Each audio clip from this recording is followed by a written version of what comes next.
Mr. Charles O'Queer, another partner.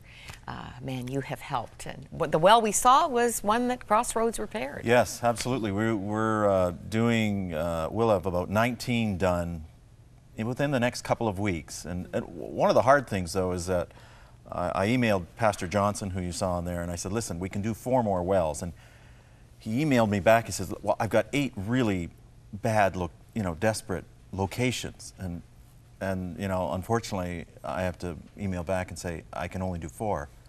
You've got to pick the 4 that you feel are the right ones. Maybe our viewers can change that number today. Yeah, we have a Christmas wish list. I'm calling it a Christmas wish list. I think it's the greatest giving you can consider this Christmas. Let's bring it up. And Dave, tell us what it represents. Yeah, $50 is the Seeds of Love Ministry kits, which is the volunteers that go out from Alice and go to the villages and visit these child-headed households, go to the IDP camps, bringing encouragement and love. $250 is for thatched huts, and the youth are learning the skills to build these huts, and they are for families that just can't get out of the camps unless we do this. They need a home to go to. So they will stay in those, and camps is a real gentle word to use, but they will have to stay there. $500, that's actually agricultural assistance for about a year for about 4 families. So we go to the community, Pastor Charles, and he talks to the people, and we give them seeds and tools and plow their land and get them kick-started. That translates to food security. Absolutely. $2,500, what we do is reclaim wells that have been broken and damaged and destroyed during the conflict. And I mean, it's like a new well, and it brings life, and it will transform a community, clean water. And $25,000 we need another tractor, we need implements, we need some transportation. They're very difficult places to get to, some of the people we're helping in villages. So, and here are all the ways that you can contact us with your gift, credit card or check, money order. We would love to hear from you. You can write to us. You can pick up the phone at the end of the program and call that toll-free number, 1-888-288-0003. You can log on to crossroads.ca/missions. We have heard from Evelyn in Burlington, $50 for Seeds of Love. Martha in Regina, Saskatchewan, thank you for your special gift of $100. Shirley in Camrose, Alberta, $100. Gwen in Truro, Nova Scotia, this is right across the country, $25 for Northern Uganda. Lois in Woodstock says, wherever you need it most, here's $40 from me. Can we hear from you today? This is the last day of our special emphasis from the ground up, and you can see that this is already a work in motion. It is already so full of hope and blessing. But there's need waiting. We were saying 100 homes was the goal, but the reality, Alice and Dave? We need like about 300 homes to be built up for the grandmother and for child-headed who are really caring children who are caring for other children. Imagine a girl of 14 years old girl.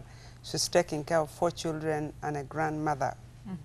She needs to get out of the IDP camps and go and settle in our own land that our parents left. So this is the category that we are targeting.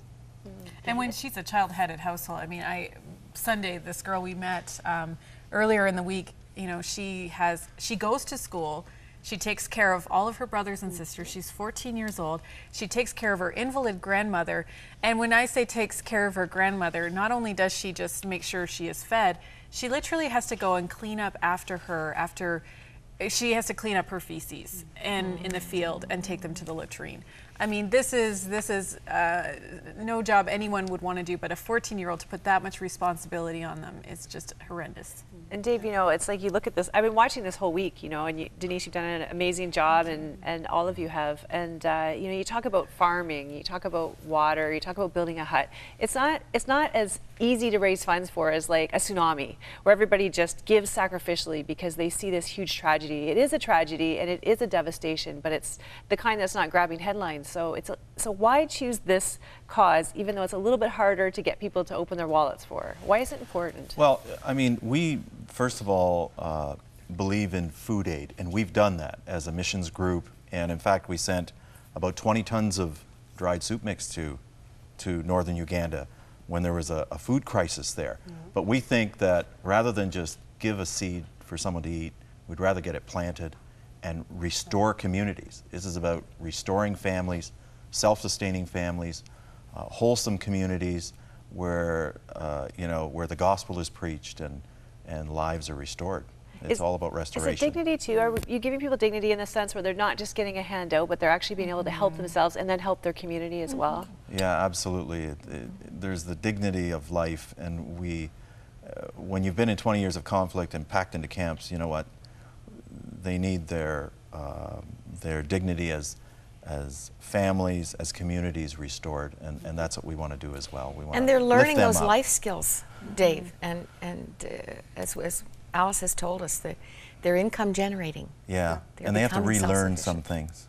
Yeah, the thing is, for the last 20 years, you could not move for more than 5 kilometers. So everybody was packed, and all the hope, people were demoralized. And I think people would wonder, where are the men? Because I think even in the pictures at the water point, you'll see women. You know, men who used to take responsibility, they feel this is my home, they were put in one camp and they're completely lost. They are demoralized.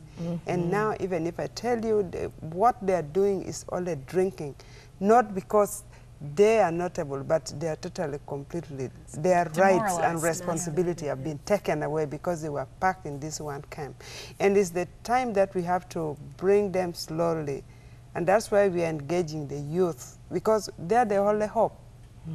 The last generation is totally lost. So we need to invest in this new generation. We have to start with them. I am so thankful. We have another report, and we're going to be seeing it. You're going to see that next generation. In this next one coming up. Yes. We have to take a break, so stand by.